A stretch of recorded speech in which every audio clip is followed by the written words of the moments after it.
Welcome to another module in this massive open online course. So currently we are looking at OFDM or orthogonal frequency division multiplexing, and we are trying to understand the mechanism of OFDM. And we also said OFDM is a modern wireless technology which can efficiently overcome inter-symbol interference, correct. So what we are looking at currently is you are looking at estimation in the context of OFDM, where OFDM stands for orthogonal frequency division multiplexing, correct.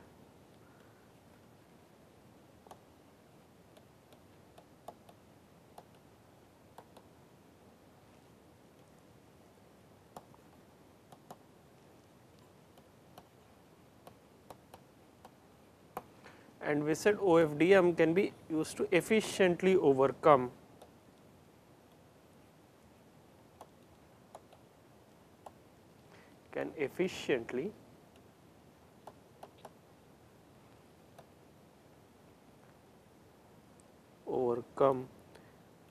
ISI or basically inter-symbol interference. For instance, we have our, and we have seen this many times before, yk equals h0 xk plus h1 xk minus 1 plus vk. This is our 2-tap ISI channel.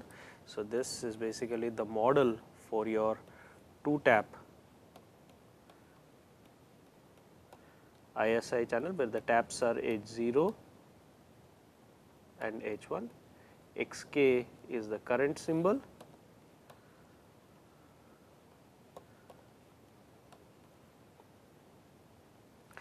xk minus 1 is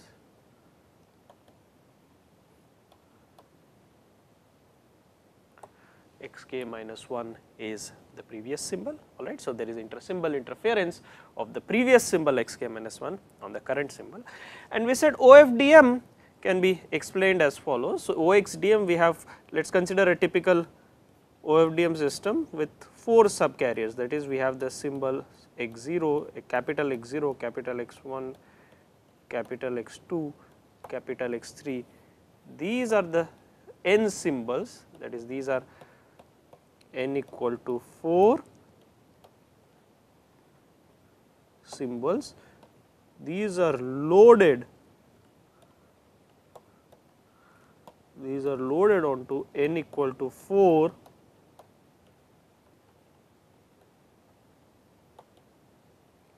subcarriers, and the meaning of this is basically, the meaning of this term loaded is basically we perform n equal to 4 point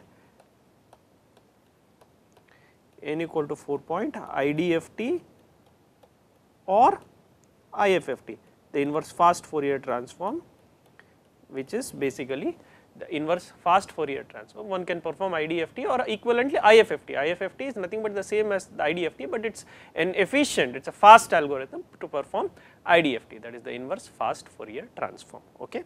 So now therefore the samples from this, what you have is from this capital X0, X1, X2, X3, we generate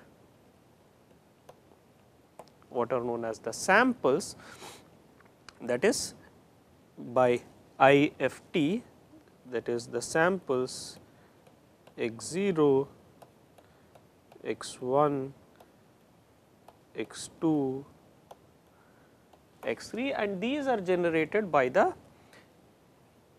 these are the n equal to 4 samples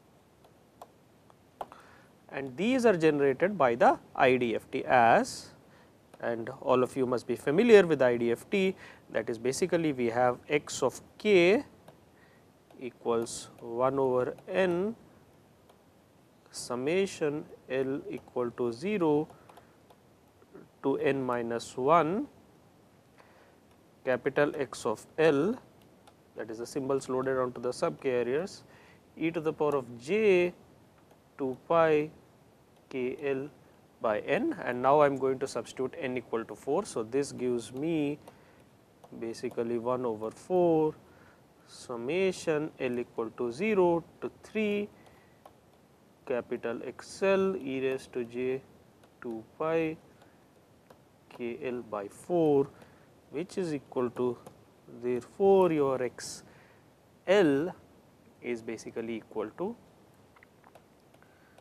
1 over 4 summation L equal to 0 to 3 XL e raised to j pi by 2 KL. All right. So, this is basically the sample. So, these are the symbols loaded onto the subcarrier, that is your BPSK, QPSK symbols, etc., and these are the samples. And now we said we are not going to, we want to transmit the samples, but we do not transmit the samples as it is.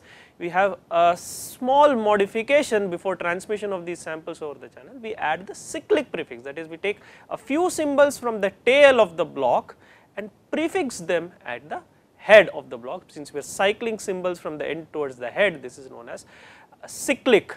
This is a cyclic operation, and also since we are prefixing them, this is known as cyclic prefix. So, in the second step, what we do is you have your samples x0, x1, x2, x3, and what I have is now again I am basically cycling the samples from the end towards the beginning. This is known as a cyclic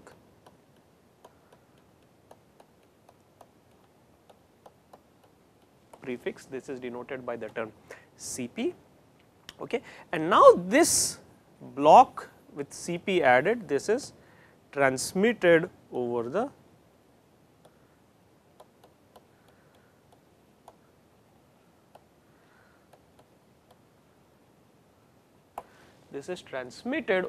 channel. Remember, our channel is our frequency selective channel, that is Yk equals H0 Xk plus H1 Xk minus 1 plus Vk. Now, when I transmit the samples, your cyclic CP added samples, that is X3, X0, X1, X2, X3. Now, observe the output corresponding to X0. Output corresponding to X0 is Y0 equals H0 times X0 plus H1 times the previous symbol, but the previous symbol to X0 is X3. This is the previous symbol because of the addition of cyclic prefix. This is your previous symbol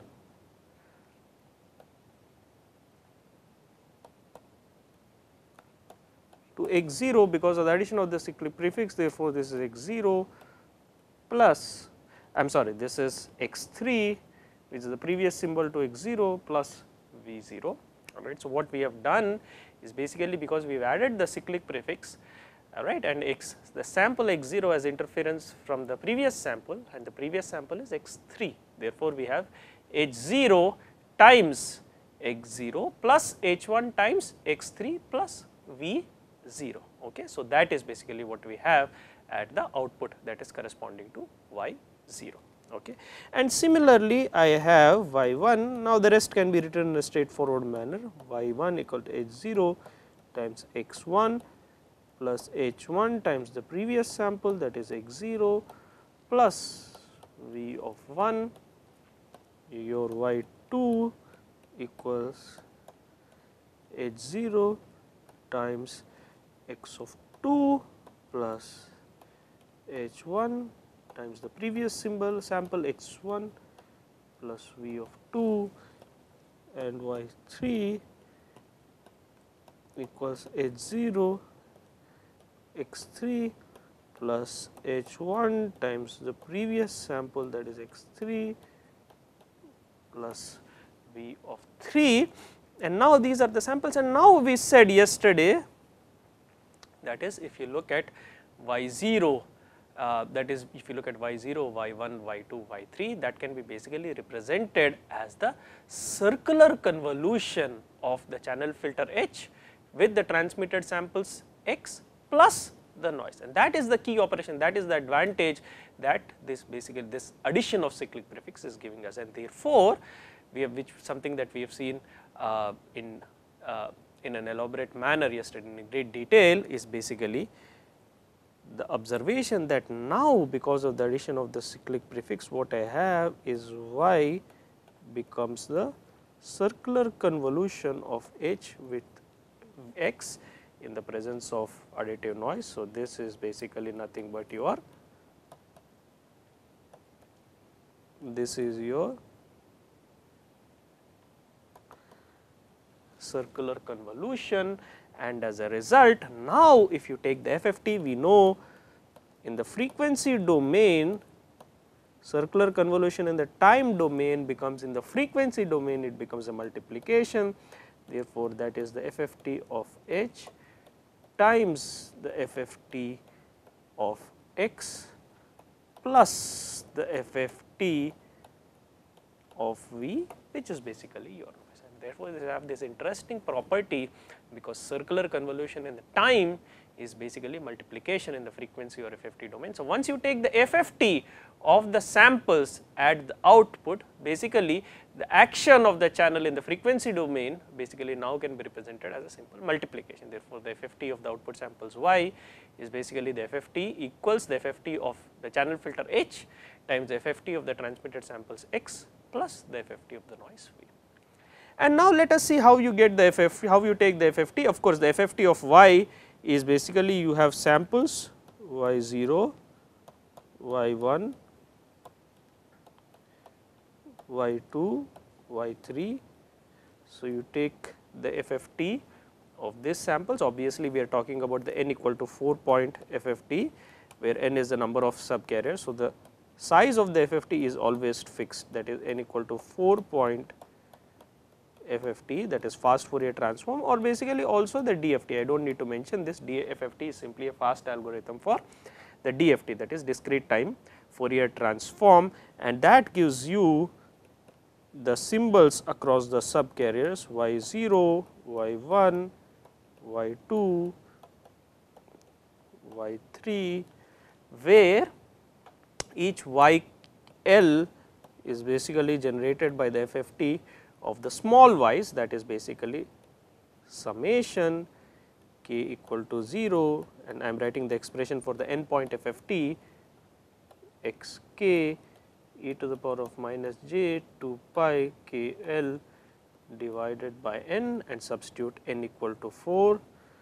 This is basically your k equal to 0 to n minus 1, which is 3, that is x k e to the power of minus j 2 pi k l divided by 4, which is basically equal to, so your y l equals summation k equal to 0 to 3 x k e raised to minus j pi by 2 k l. So, basically this what we are doing here is we are substituting n equal to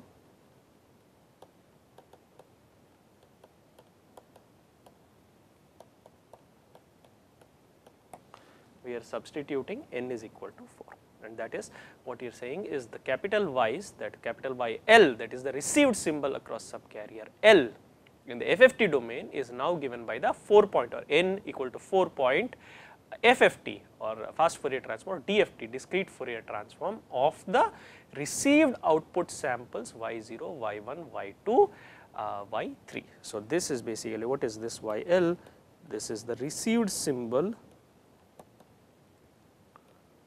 in frequency domain across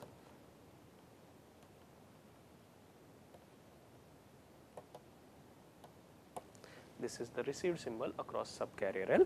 Similarly, one can do the same thing for, now let us look at, of course, we have to take the FFT of the channel filter. Now, look at that, the channel filter has two channel taps H0, H1, and I have to take the 4 point FFT, therefore, I have to obviously pad with zeros. So, these are basically L channel taps where L equal to 2, I have to pad it with n minus L zeros where n equal to 4, L equal to 2, because basically I have L channel taps and I have to take the n point FFT. So, naturally I have to pad with n minus L 0. So, this is basically the 0 padded FFT. So, padding with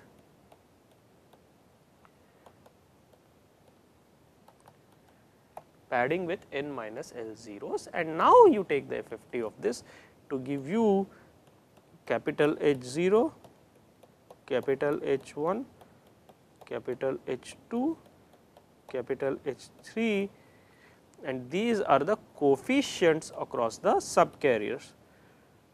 These are the coefficients, or you can also say channel coefficients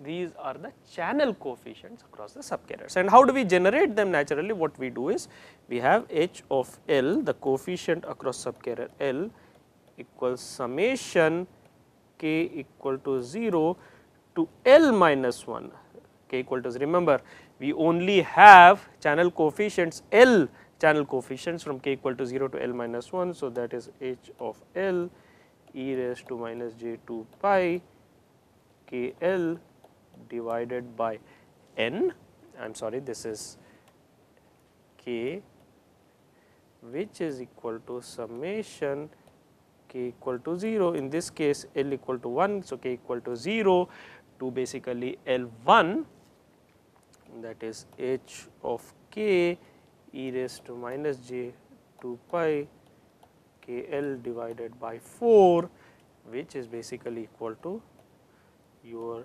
summation k equal to 0 to 1 h k e raised to minus j pi by 2 k L. This is your H L. As we said, this H L is basically the channel coefficient or the effective channel coefficient across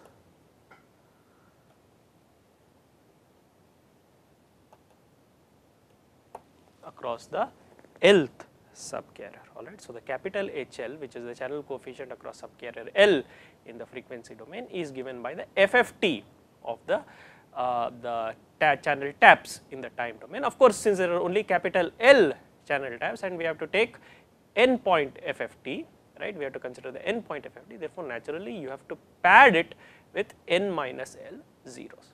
Okay. And now, let us look at the FFT of the samples x, FFT of the samples x.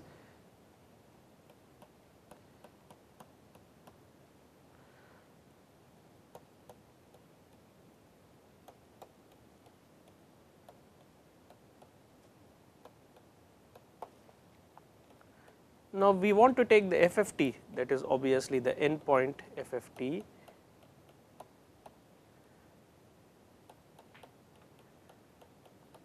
n equal to 4 point FFT, but observe that these are basically given by the IFFT of the symbols. Remember where we started from, we started with x0, x1, x2, x3 and we did the n equal to 4 point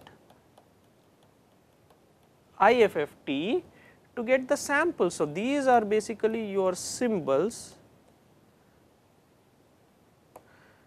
and these are basically your samples. So, remember the way we started with in this OFDM, we considered the symbols, the capital X's, and we performed the IFFT to get the samples, that is small x's.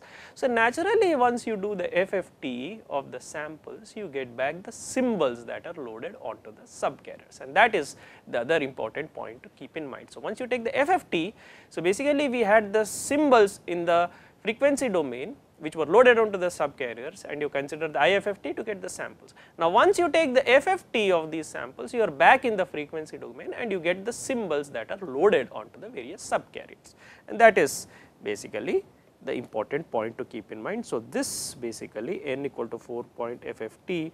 So, this basically this gives back your x0, x1, x2, x3 these are basically the symbols or the modulated symbols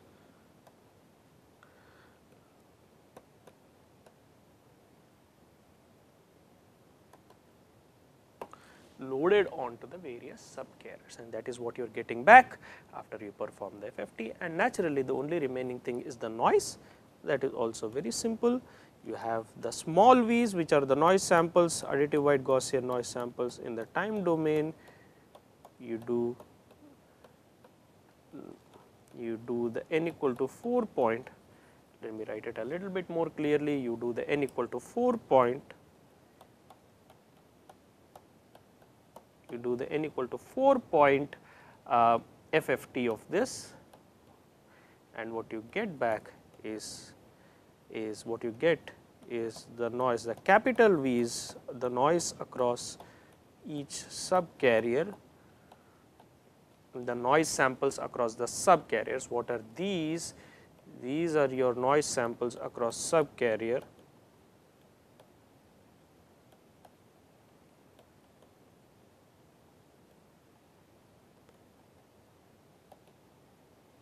These are the noise samples across the subcarrier, and of course, we have V of L, which is given by the FFT, that is summation k equal to 0 to n minus 1 small v k, which is the noise sample, e raised to minus j 2 pi k L divided by n, substitute n equal to 4, and what you have is summation k equal to 0 to 3 small v k e raised to minus j 2 pi k L divided by 4, which is equal to, so V L, your noise across subcarrier L, that is equal to summation k equal to 0 to 3 e raised to minus j 2 pi, or in fact e raised to minus j pi by 2, because this 2 and you have the factor of 2. So, you have pi by 2 k L,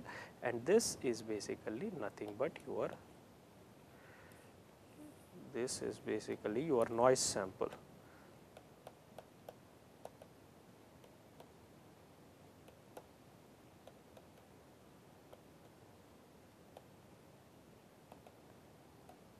This is basically your noise sample for the subcarrier L.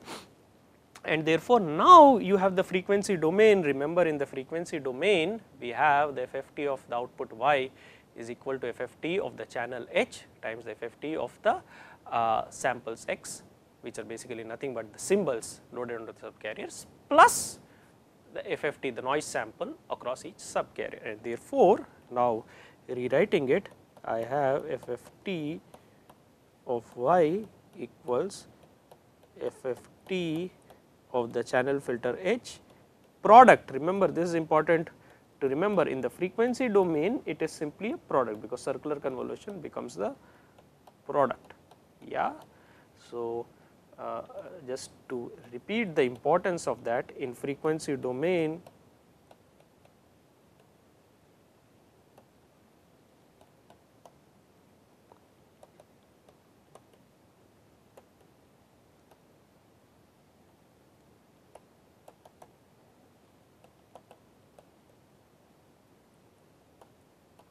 is product of the corresponding frequency components across each carrier, basically product across each subcarrier. That is the important aspect, because each subcarrier represents a frequency component, and therefore, across each subcarrier, what do we have? Across, for instance, across Lth subcarrier, and we have, remember, n equal to 4 subcarriers. Across L subcarrier, we have YL equals HL times XL plus VL, and this is the most important result, where YL output symbol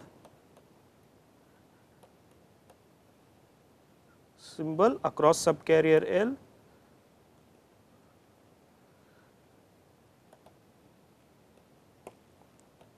HL is basically your, what is HL, which is the channel coefficient,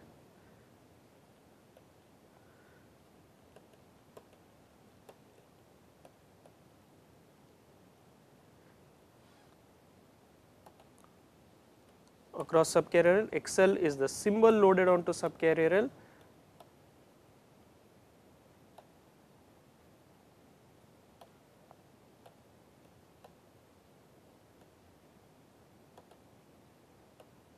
and Vs, VL, naturally VL, not to forget VL, VL is the noise across subcarrier L.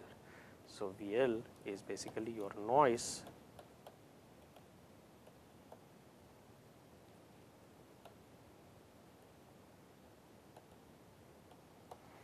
VL is basically the noise across subcarrier L, and therefore, we said the number of subcarriers is basically the same as basically equal to capital N, where N equal to 4, alright. So, number of subcarriers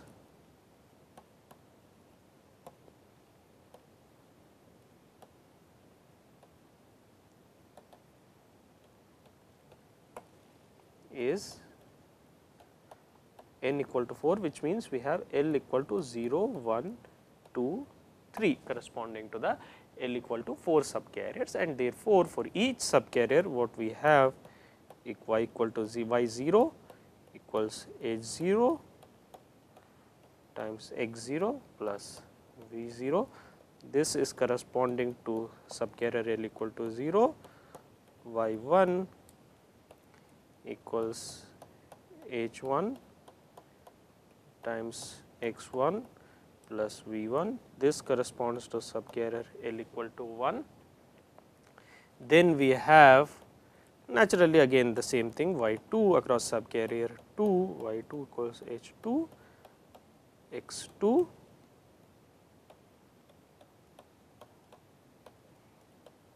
plus v2 across subcarrier L equal to 2, and just to finish this I have y3 equals h3 x3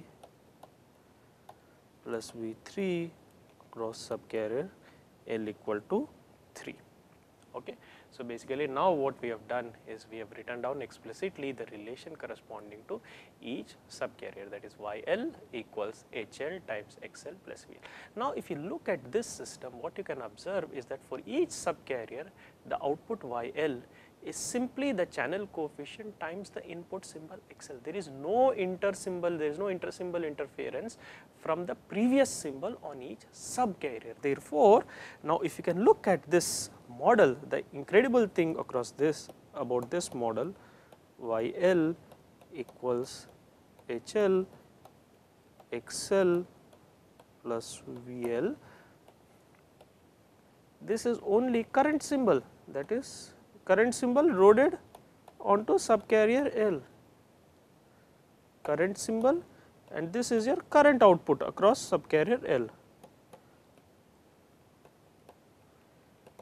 And therefore, what we have, therefore, there is no inter-symbol interference from the previous subcarrier, no ISI or basically your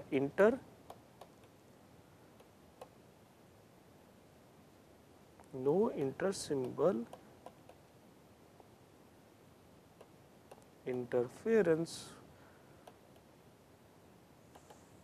from previous symbol on each subcarrier. Remember, in the time domain you still have the intersample interference, the time domain the intersample interference is there, but by intelligently working in the frequency domain by adding the cyclic prefix and converting it back into the frequency domain at the receiver, you have eliminated, or one has eliminated, the intersymbol interference in the frequency domain across each subcarrier, and this is the important aspect of OFDM, that is it eliminates the intersymbol interference in the frequency domain. And what is efficient about this? This is efficient because it is based on IFFT and FFT. So, IFFT at the transmitter, FFT at the receiver, and since IFFT and FFT, that is the inverse fast Fourier transform and fast Fourier transform can be performed in a very fast fashion, that is these are efficient algorithms.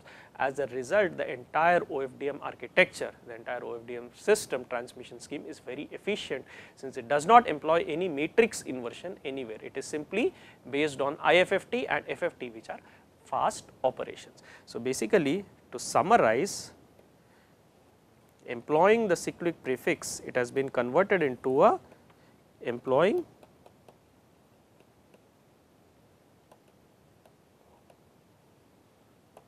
cyclic prefix ISI has been removed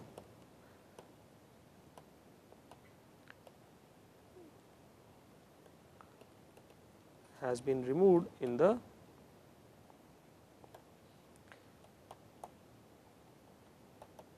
ISI has been removed in the frequency domain.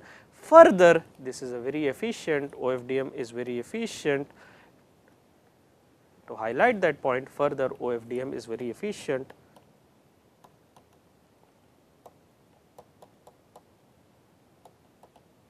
OFDM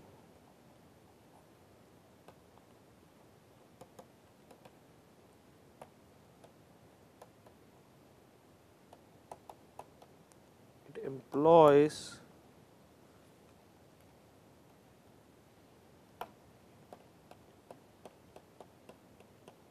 IFFT slash FFT, that is IFFT at the transmitter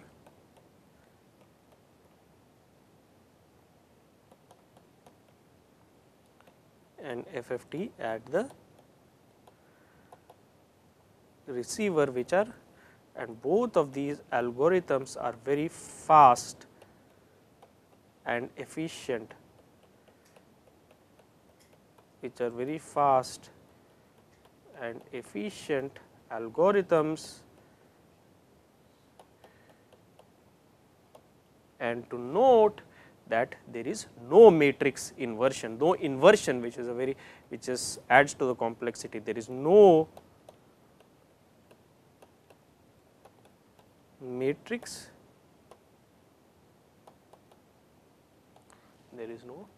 inversion in OFDM. And so, basically that is the, so basically if you look at this equation here summarizes OFDM, which is basically it is no ISI across each subcarrier. Each subcarrier is ISI free. There is no ISI across each subcarrier is ISI free, and basically it is a very efficient algorithm, since it is based only on IFFT and FFT, which can be done in a very fast and efficient manner. So, basically what we have done in this module is basically we have completed description of the OFDM system model, which is based on loading the symbols onto the subcarriers, that is basically performing the FFT IFFT operation at the transmitter, followed by addition of the cyclic prefix. That results in a circular convolution at the output of the channel. When you take the FFT of the output, basically what you get is basically in the time domain, in the frequency domain, it is basically can be represented across each subcarrier as the FFT of the channel times the FFT product times the FFT of the samples, which is basically nothing but the symbols plus the FFT of the noise. Therefore, across each subcarrier you have YL equals the channel coefficient HL times the symbol XL loaded onto the subcarrier plus the noise VL, and therefore this transmission across each subcarrier is inter-symbol interference free, and this is done very efficiently by use of the IFFT and FFT algorithms, which makes OFDM an overall very efficient scheme for transmission in modern wireless communication systems. In fact, as we talked about in the previous module, several 4G standards basically such as LTE and modern Wi-Fi standards such as 802.11n, 802.11ac are all based on OFDM. Alright, so we will stop here in this module, and in the next module, subsequent modules, we will look at the estimation aspect of OFDM, that is how do you estimate these channel coefficients in an OFDM system. Alright, so thank you. We will conclude this module here. Thank you very much.